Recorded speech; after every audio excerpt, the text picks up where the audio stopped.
Et coucou la YouTube compagnie, j'espère que vous allez bien. On est le mercredi 10 juin, il est 20h40 et on est avec Kiki pour vous lire une petite légende de Bretagne. Voilà, donc la légende de la cité 10. Et lui, Kiki, qu'est-ce que tu fais toi? Moi, Kiki fait des petites cartes comme ça. Anouk!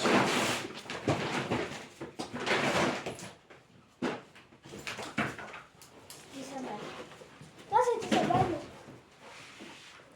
Voilà. Donc pendant que je vais lire, il va faire son petit dessin de petites cartes, donc comme ceci. T'en as une autre, il me semble. Oui, le Bartman, qui est dans mon livre Bartman. Voilà. Dans mon livre.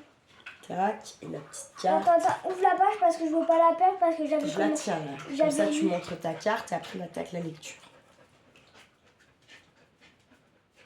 Et là, le petit truc marron là qui est derrière Bartman, et ben c'est un tronc d'arbre que j'ai recopié sur une image mais je sais plus où. Attends, faut qu'on voie les yeux, voilà. Allez, c'est parti. J'espère que vous allez tous bien. Donc, du petit livre que Rachel m'a offert. Et là, moi, je vais partir sur un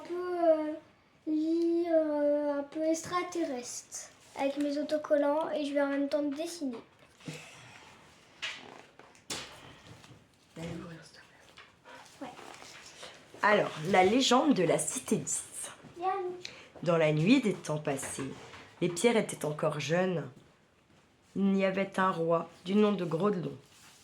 Grodelon, roi de Cournaille, fier conquérant. Comme guettait la saison de la chasse, le roi Grodelon, chaque année, attendait le retour de l'hirondelle printanière. Avec elle s'annonçaient les premiers vents favorables. À la tête d'une puissante flotte, le souverain quittait sa douce cornouille pour des mers plus tourmentées. Il partait livrer bataille aux peuples barbares des territoires du Nord.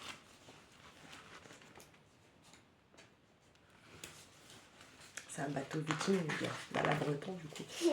En fait, c'est quoi la Breton? Les Bretons, c'est la Bretagne. Et c'est quoi la Bretagne? Bah, c'est tout en haut de la France sur la gauche. C'est pas où il y a... C'est le bout du monde. C'est en face de l'Angleterre. Enfin, non, c'est en face de l'Amérique, pardon, plutôt. Un peu comme les sables. Là-haut, à la limite des terres connues, le regard des hommes n'en finissait plus de se perdre sur une mer grise, animée d'une houle longue aux crêtes de vagues blanchies. À bord, soldats et chevaux affrontaient les embruns, le froid pénétrant. L'humidité poisseuse, tant elle était salée. Des jours, des semaines de navigation monotone.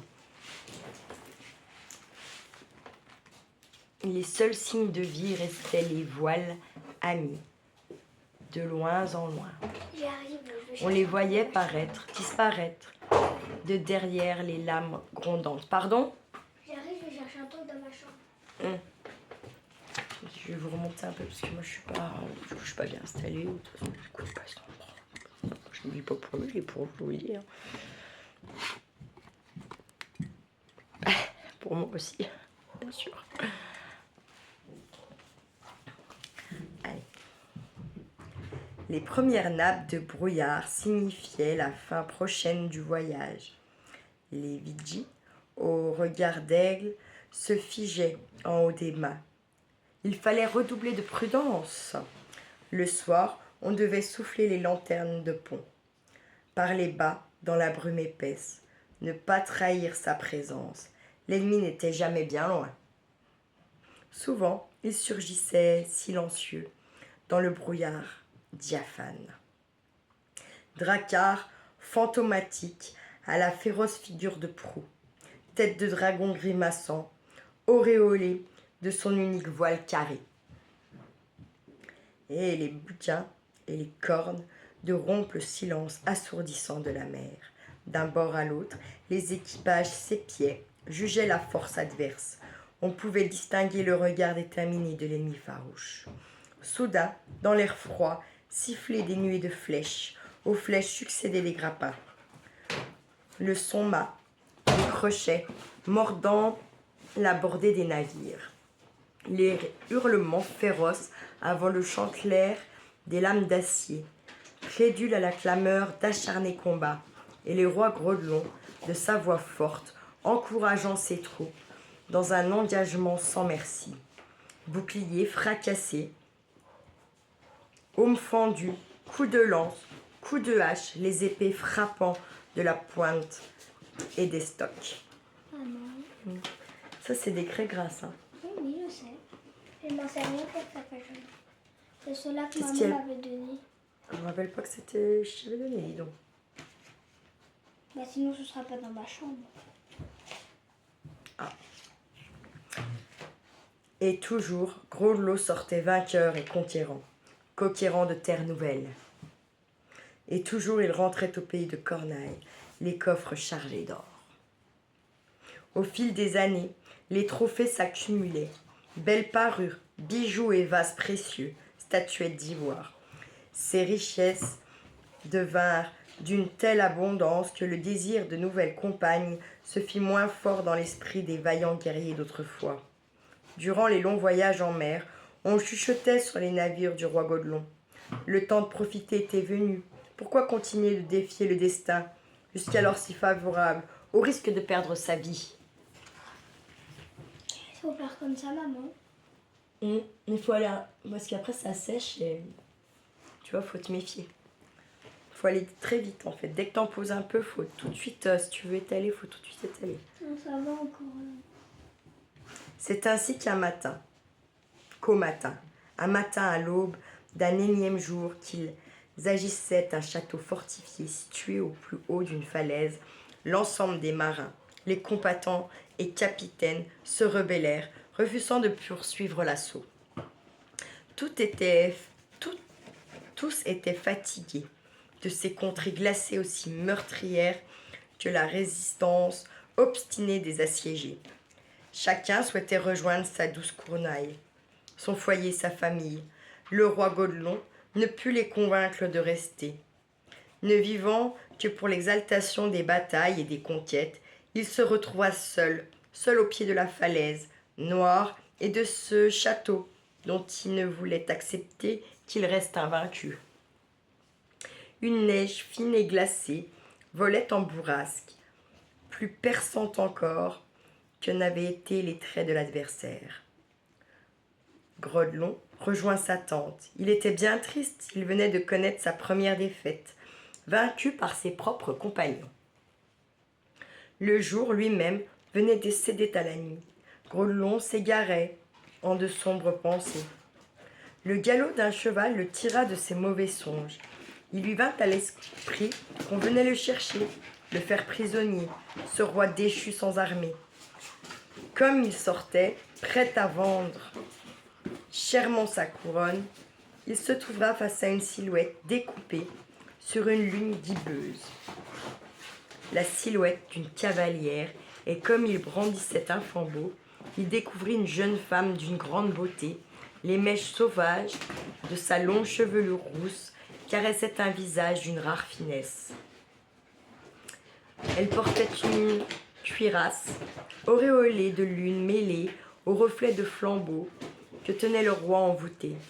Devant lui se tenait Malven, reine magicienne du Nord, Malven, souveraine des comtés boréales. « Oh, roi Grodelon !» La voix de Malven était claire comme l'eau du matin. « Ton nom et ton courage ont franchi les mers et les terres gelées pour venir jusqu'à moi. Je connais ta noblesse. Cependant, je te sais dorénavant seul, tout comme je le suis moi-même. Le dernier de mes hommes est tombé hier au crépuscule naissant. » Anouk, arrête. Aïe! Maman, elle m'a mis une claque, Anouk. Mon vieil époux n'est plus que l'ombre de lui-même. Son épée est rouillée. Je n'ai plus rien à attendre de ce fantôme. Mon avenir est ailleurs. Quand ces terres hostiles, emporte-moi au vaillant Grodelon. Emmène-moi dans ton pays de Cornaille. Tu feras de moi ton épouse, ta reine. Charmé d'une telle beauté, de mots si doux, à son cœur solitaire, le roi Grodelon ne fit pas prier davantage. Il accepta avec grand plaisir. Un roi reste avant tout un homme. À l'aube du lendemain, tous deux gagnèrent les écuries d'un château désormais habité par les seuls vents du nord. Là était un cheval plus noir que les abysses, répondant au nom de Morkvash, cheval de la mer. La course de Morkvash était si rapide qu'il faillit sur l'océan, effleurant les eaux sans jamais y sombrer. Il franchissait les plus hautes vagues, telles de simples haies. Lancé au grand galop, ses naseaux crachaient le feu. Accrus sur cette fabuleuse monture, Malvem et Goldon chevauchèrent les flots jusqu'à rejoindre la flotte du roi. Tous s'émerveillèrent d'un tel prodige et de la beauté de Malven. La mer du Grand Nord, les mers du Grand Nord sont capricieuses. Toute reine et magicienne qu'elle était, Malven n'avait pas le pouvoir de commander à la furie des éléments. Une tempête d'une rare violence se déchaîna durant des jours. « Arrête, Anouk !» Les navires en perdition furent dispersés. Celui du roi vit son équipage balayé du pont par une lame géante. Grelot et Malven restaient seuls, livrés à la dérive incertaine des courants marins, si bien qu'ils se trouvèrent là où les cartes ne mentionnaient rien. Ils étaient hors des mondes connus et naviguèrent ainsi une année entière. Ces deux souverains sans royaume redevinrent hommes et femmes simplement, et comme bien des hommes, comme bien des femmes, Malven et Goldon s'aimèrent entre ciel et mer, juste les astres pour témoins. Ils s'aimèrent tant qu'un jour Malven donna naissance à un enfant, une petite fille qu'ils nommèrent Daüd. Et comme la destinée du voyage restait incertaine, son père baptisa l'enfant le soir même, prenant la lune et l'océan comme parrain et marraine. La vie donne toujours, elle reprend. Malven, reine du Nord, tomba malade, fragilisée par ce long et pénible voyage. En vue des côtes de Cournaille, Malven, d'épuisement, finit par s'éteindre. C'est un roi abattu qui s'en revint au pays, un roi d'une infinie tristesse, mais un roi pourvu d'une ravissante princesse, laissant imaginer combien sa mère avait dû être belle. Passa le temps. Daüd grandit aux côtés de son père, lequel ne savait rien lui refuser. La jeune fille prenait plaisir à errer sur la grève, marcher nu-pieds dans les vagues, laisser ses traces sur le sable humide, regarder la mer, les effacer. D'autres fois, à l'insu de son père, elle chevauchait Morkvash, se jouant de la houle. Daüd grandit et son attrait pour l'océan, cet océan qu'il avait vu naître, était tel qu'un jour, elle s'en alla trouver le roi. « Père, votre majesté, les filles savent y faire lorsqu'elles souhaitent obtenir une chose de leur père, fut-il roi. Savez-vous combien je suis triste chaque soir à l'idée de regagner le palais. Quitter l'océan me peine. Vous êtes roi de ce pays. Ne pourriez-vous, s'il vous plaît, pour mon plaisir, celui de vos sujets, satisfaire une requête ? Je ne puis rien te refuser, ma fille. Tu m'apportes tant de bonheur. Fais part de ton désir. Je crains cette demande peu raisonnable. Ne sois pas sotte, insista le roi Goldon, attendri de ses minauderies innocentes. Demande-moi, c'est accordé d'avance. Alors, sillant de ses grands yeux clairs comme les glaces bleutées du Grand Nord, j'aimerais que vous fassiez construire une cité au milieu des eaux, une cité merveilleuse dont chaque fenêtre donnerait sur l'océan, cet océan qui m'a vu naître et où repose ma mère. Le roi Goldon parut soudain bien fatigué. Mais comment refuser devant tant de charme ? Il céda donc sans combattre. Le roi ordonna, il commanda que l'on fît bâtir une cité à nul autre pareille, une cité située au milieu des eaux. Elle serait accessible à vaste mer par un guet venant de la côte. Des écluses de bronze alimenteraient en eau de mer des canaux intérieurs, des canaux d'eau clairs scintillants de poissons argentés, des canaux sur lesquels glissaient des barques dorées afin de découvrir par les jardins suspendus à marée haute. Les écluses fermées, la mer viendrait se briser sur les puissants remparts de cette merveilleuse cité marine. Grodelon, seul, serait en possession de l'unique clé, permettant, ou non, d'ouvrir ces écluses. Clé que le souverain apporterait à son cou, pendue à une chaîne en or. Il fallut du temps, des architectes et des savants pour concevoir un tel ouvrage. Il fallut des hommes, des milliers d'hommes, terrassiers, bâtisseurs, maçons, charpentiers, tailleurs de pierre, sculpteurs, menuisiers, quantité d'artisans au noble savoir. Des navires et des bœufs pour acheminer les matériaux, du bois pour les madriers. De l'or, beaucoup d'or, mais les conquêtes de jadis avaient rempli les coffres du royaume en suffisance. C'est ainsi que, mois après mois, émergea des flots la merveilleuse cité d'Is, Ker-Isel, la ville basse, en breton. Is, une cité tout en marbre blanc, dont les tours et les clochers se couvraient de feuilles d'or. Une ode au soleil, qu'il soit levant ou couchant. Vu de la côte, Is semblait un mirage jailli des eaux. Une vision irréelle. Même sous la tempête, coiffée des ciels les plus sombres, Is, aux 1000 colonnes, rayonnait de lumière. Pour satisfaire aux souhaits de Dahu, chaque fenêtre, chaque terrasse, d'où qu'elle soit située, invitait à contempler le vaste océan. Bientôt, la cité d'Is fut évoquée dans les récits des voyageurs, ménestrels et conteurs, barbes, musiciens, vantaient ses splendeurs. De 4 horizons vinrent des navires aux pavillons inconnus.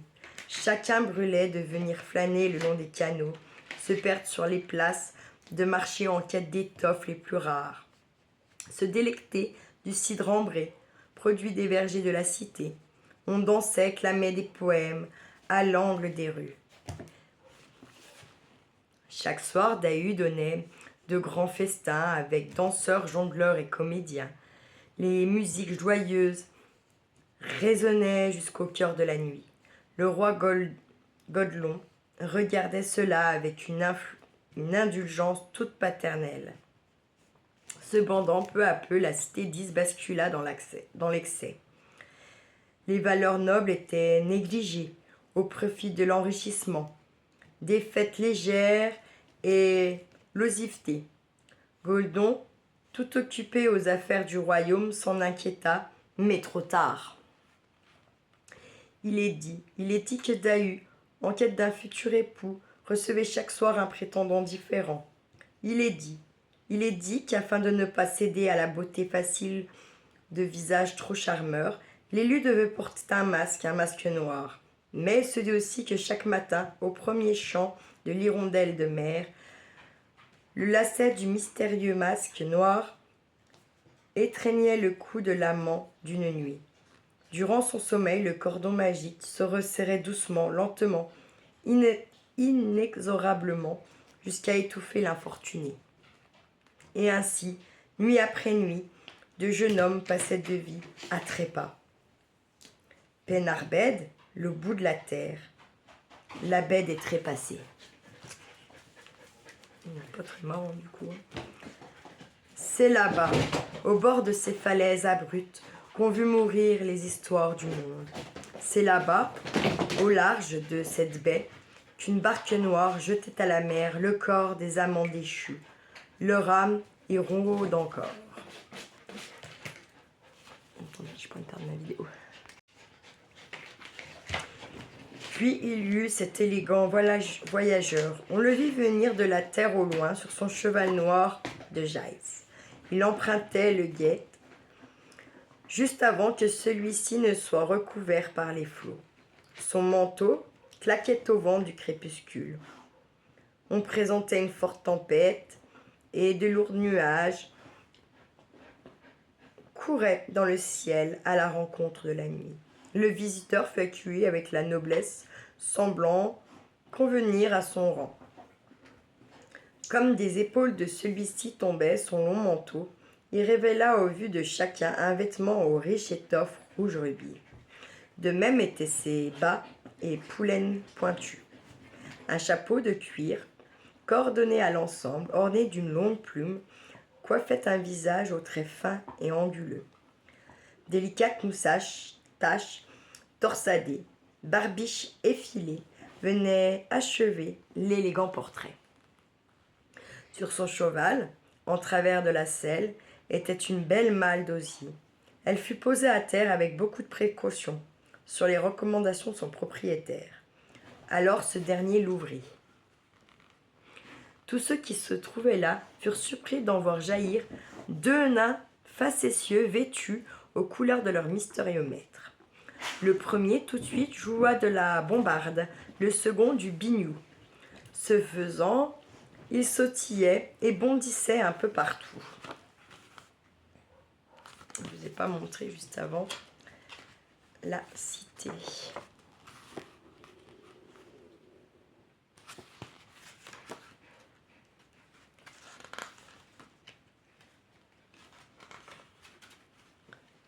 Du haut de sa tour, Dahu avait assisté à l'arrivée du noble cavalier et déjà elle sentait monter en elle un vif intérêt.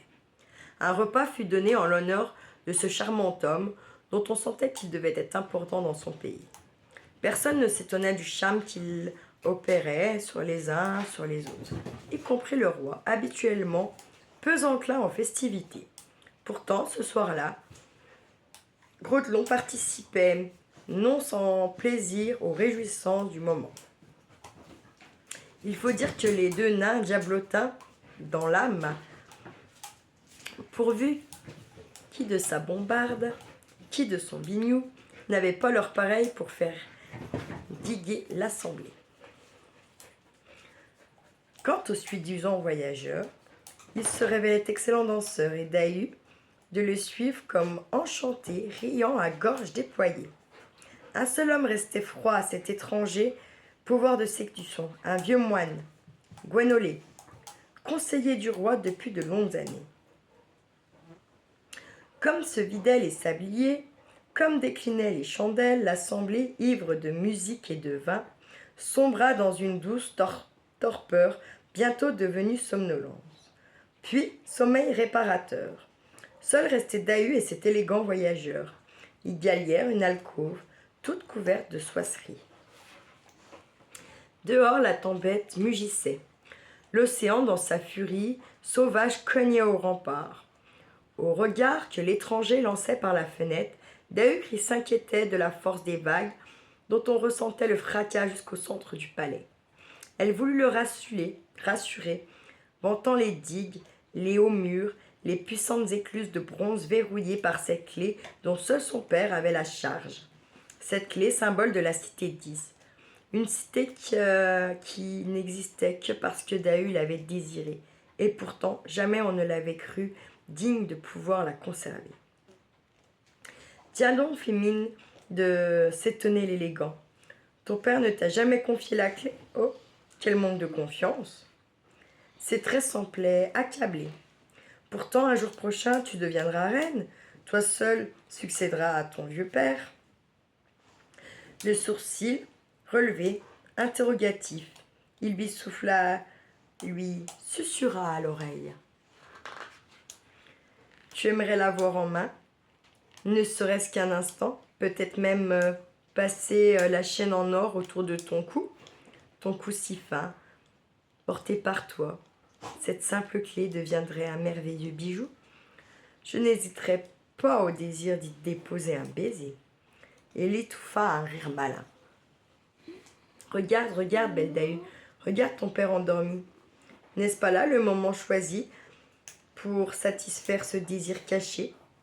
Éprouver le pouvoir, éprouver le délicieux frisson de ce métal si froid dans l'instant apaisé par la tiédeur d'un baiser.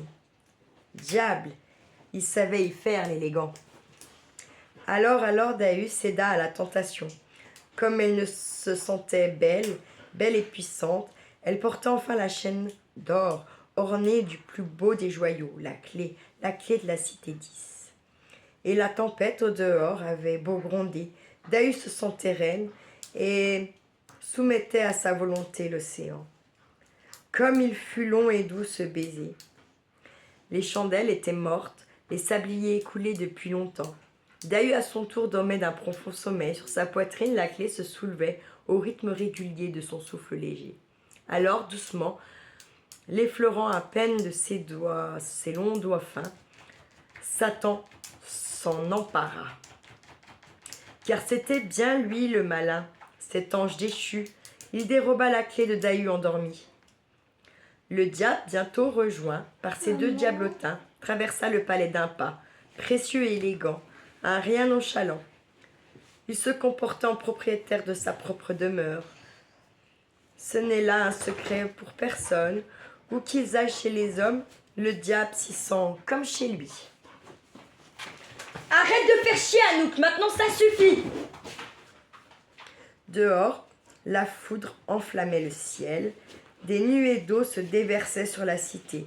L'assaut des vagues déferlantes faisant trembler l'ensemble de la ville, le diable, ce flamboyant sulfureux, s'engagea au cœur de ce déluge de fin de monde. Les diablotins riaient et bondissaient. Filles des tornades et bourrasques déchaînées. Tous trois marchaient droits aux écluses de bronze. Ils se présentèrent face à elle. De l'autre côté, l'océan cognait d'une violence inouïe, tel son bélier d'une armée commandée par Neptune. Et le diable, d'un geste lent, comme s'il savourait cet instant délicieux, enclencha la clé dans la serrure. Les éclairs foudroyaient le monde comme s'il libérait une colère trop longue étouffée. Puis la clé tourna une fois, deux fois. L'océan mugissait avec le vent. Alors Satan jeta un regard par-dessus son épaule. Le sourcil relevé, l'œil maléfique, renvoyait le feu du ciel. Derrière lui, sous un rideau de pluie, était encore la cité endormie. Ses canots, aux poissons argentés, les barques paisibles, amarrées au quai de marbre blanc. Les jardins étaient là suspendus, les clochers dorés. Tout était si beau, si fragile. Le visage fendu d'une large sourire diabolique. Le diable ouvrit les écluses. Sitôt fait, elles volèrent de part et d'autre, laissant l'océan s'engouffrer. Des montagnes d'eau se déversaient et le diable se tenait droit dans ce flot redoutable, tel un rocher au milieu d'un puissant torrent. Les diablotins, accrochés à ses jambes, craignaient sans doute d'être emportés.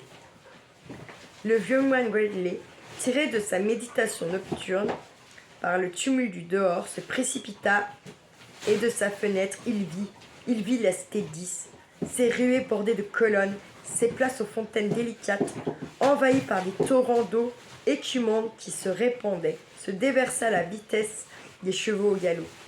Déjà les fenêtres des étages inférieurs vomissaient des cascades d'eau sombres. Le soleil reprenait sa place, qui était sienne depuis la nuit des temps. La soutane relevée, aux genoux, Gwenley s'empressa de rejoindre Groldon,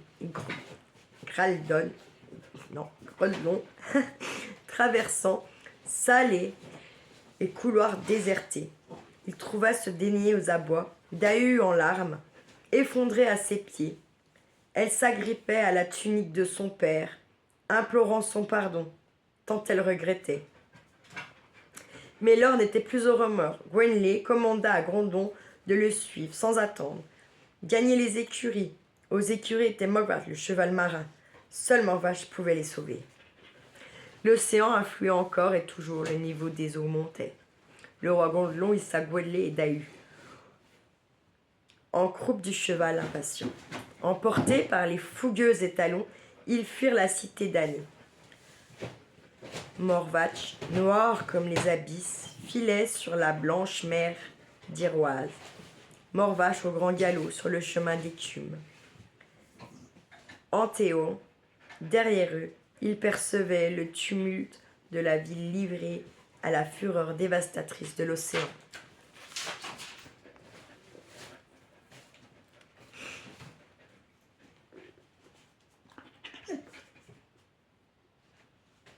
J'ai perdu mon Emmanuel. Derrière eux s'effondraient les murailles, s'effaçaient les tours et les clochers. Derrière eux sombrait l'orgueilleuse cité 10. Il faut que je mette en charge parce que je vais perdre. Ça va se couper. Ça va te couper.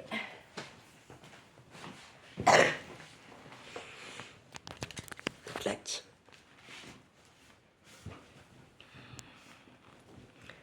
Ils chevauchèrent fuyant le chaos. Ils chevauchaient sur ce guet si fragile, cette chaussée séparant le monde des vivants de celui des morts. Le salit est encore loin devant. Une bande de terre inaccessible grise derrière le rideau de pluie. Morvache peinait sous la charge. Son galop sans cesse ralenti par les vagues désireuses de les happer au passage. Des vagues couvertes d'algues longues et brunes. Autant de serpents marins grouillant dans les remous bouillonnants, cherchant à les agripper, les emporter, les noyer. Et plus il gagnait sur la côte, plus Morvache s'épuisait. La folle course devenait un trot laborieux, ponctué d'embardées incertaines. À chaque instant, les cavaliers risquaient de verser. On ne saura jamais, on ne saura jamais. Les uns rapportent que Gwenley, dans son courroux, ordonna à Grelon de se débarrasser de sa fille, seul responsable du malheur d'Is. Pour d'autres, le moine aurait poussé Dahu pour alléger Morvache, sauver le vieux roi. Il se dit aussi que Grelon lui-même, aurait jeté la princesse à la mer. Mais peut-être simplement Dahu, fille de Molvan, s'était laissé choir de désespoir. On ne saura jamais. L'histoire rapporte qu'à l'instant où elle chute dans les eaux en furie, la cité 10 disparaît avec elle, engloutie par l'océan. Seul un écueil, dernier vestige, restait apparent. Un écueil léché par les vagues impuissantes. Un écueil là-bas sur lequel se dressait le diable satisfait. Alors Morvache retrouva sa légèreté, et dans les embruns, il atteignit la grève pour regagner l'intérieur des terres, jusqu'à une petite ville, protégée du vent et des courroux de flots par cette colline. C'est ici, à la rencontre de deux rivières, que Goldon, roi de Cournaille, choisit d'établir sa nouvelle capitale, Quimper. Il y a des marins, il y a des pêcheurs, il y a des rêveurs qui disent que par temps calme en mer d'Iroise, ce sont pas les reflets argentés du soleil que l'on voit danser sur les vagues. Non, non pas. Les reflets proviennent du marbre blanc de l'ancienne cité 10, au fond, tout au fond de la mer. Et pour qui a des bons yeux, pour qui se penche suffisamment par-dessus le bord d'un navire, il verrait peut-être, entre les colonnes et les ruines de la ville engloutie, une forme longue, lissée dans les rues sous-marines de cette cité fantôme. Il verrait peut-être une sirène, cette créature légendaire. Il verrait Dahu, la Marie Morgan, hanter les lieux, dans l'espoir qu'un jour la cité 10 surgisse du fond des océans. De la baie des trépassés, il est des soirs si calmes, si tranquilles que l'on peut entendre un clocher sonner, une cloche sonner, là-bas au loin, dessous la mer d'Iroise. Écoutez, écoutez. Non mais c'est bon, ça suffit maintenant d'exciter. Tu sors de là-bas. Et voilà, c'est fini. Je vous remercie, voilà. J'aime bien ces petites histoires, c'est sympa. Et on ne saura jamais. Oui. Je vous souhaite une belle soirée. Prenez bien soin de vous et de ce que vous aimez surtout. Et ne faites pas trop les fous. Ciao, ciao. Parce que je tiens la chaîne. Ciao, ciao.